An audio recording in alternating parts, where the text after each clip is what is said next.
Spinny, I'm going to let you talk about this piece, actually. First, he's getting baptized. Yes. Brian Branch met with the media today. He is back after his suspension. Obviously, we know he got the 1-game suspension, and so Brian Branch has returned from that 1-game suspension, and he's going to get baptized tomorrow. And this is just a beautiful thing because this means the Detroit Lions are receiving one of God's mightiest warriors as they go to take on the pagan scum Vikings. They better hide their shield maidens because Brian Branch is going to deliver the wrath of the Lord upon the false prophet, J.J. McCarthy. But honestly, it's good to hear Brian Branch back. You need him back in this secondary. We still don't know what's going on with Terrion Arnold or DJ Reed. Terrion Arnold also back at practice, but knowing he's going to be in that back end, knowing he's a playmaker, and knowing that he has been speaking to the Lord, Brian Branch is going to go out there, and I feel real bad for the first player on the Minnesota Vikings that catches a ball over the middle because Brian Branch is going to be coming in like a heat-seeking bullet. I just can't wait to see this guy back out on the field. I can't wait to see him go out there and take care of business. Brian Branch, one of the most electric defensive players in the National Football League, and he is being slandered because all he did was smack a bitch a little bit. And Juju Smith-Schuster gets a bloody nose, and everybody freaks out. Welcome back, BB. Can't wait to see this man raise hell. Cause it's bad boy for life. Welcome back. I also asked him, hey, what's the game plan move forward? Have you spoken to anybody? Are you talking to anybody? And Brian Branch had this to say. Just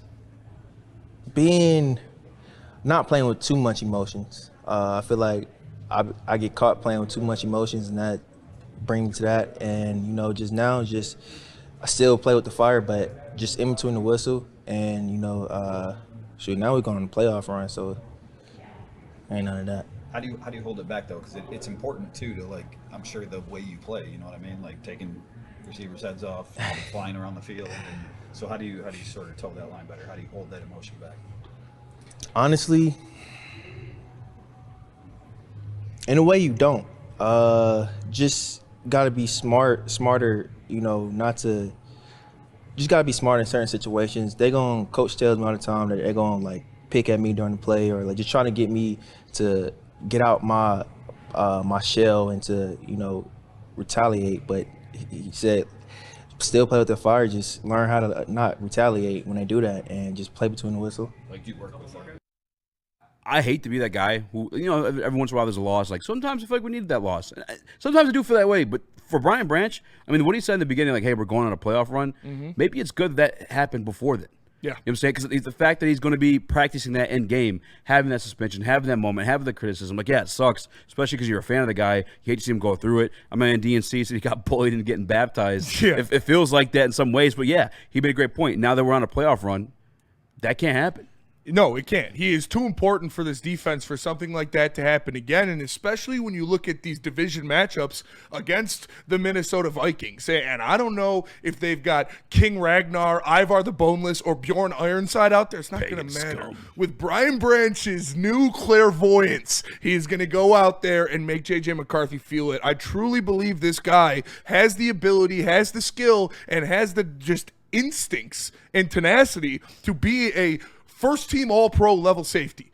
He needs to control his emotions. He needs to not get so wrapped up. I know Juju's a bitch. I know Tucker Kraft is a bitch. You cannot allow them to take you out of your spot. You are too important for the Detroit Lions defense, and I'm excited to see Brian Branch back out there with a new mindset. Because now guys are going to be doing that with that intent to get him kicked out of the game. Absolutely. Because they know once they get him to that point, he will boil over. And unfortunately, it's happened. But fortunately enough, it's happened before games have gotten serious. Like this next game against the Green Bay Packers is ultimately serious because, one, you need it for the division. Two, and not that it matters so much anymore, but for the number one overall seed. How much do I hate the Green Bay Packers being the number one seed because they tied with the fucking Cowboys? Yeah. I can't even begin to explain. Yeah. It's so fucking annoying. It's pretty gross. They don't deserve it. Their fucking fan base parading around like they're the number one. It's just gross.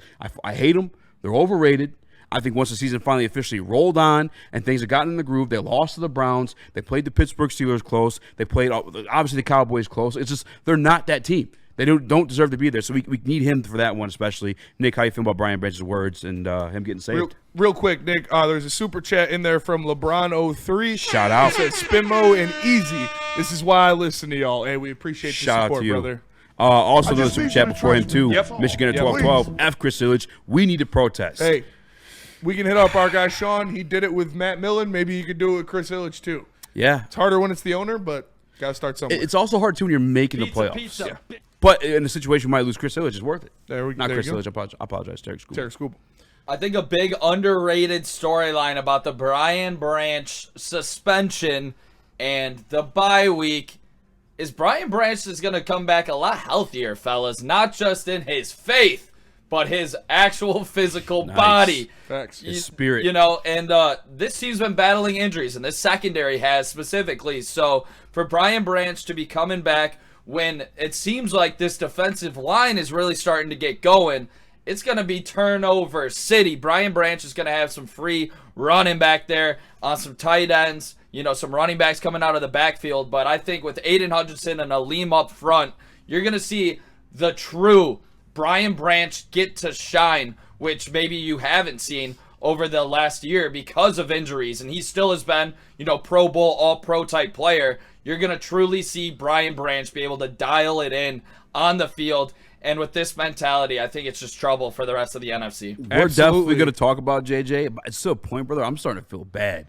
for what's cooking. He might get bullied. And shout out to, I believe that's Matthew Kruger in Matthew there Kruger. Shout with out. the 5 gifted subs in the Casefield Country chat. Boy. Casefield Country Boy, we appreciate you, brother. Thank you for the support. And shout out to you helping out the other chat members. Now they can do funny little emojis of our stupid faces. So shout out to you and shout out to them. We appreciate it. DNC, the last time we had a player get forced into prayer was Derek Barnes. And we see what that did to him.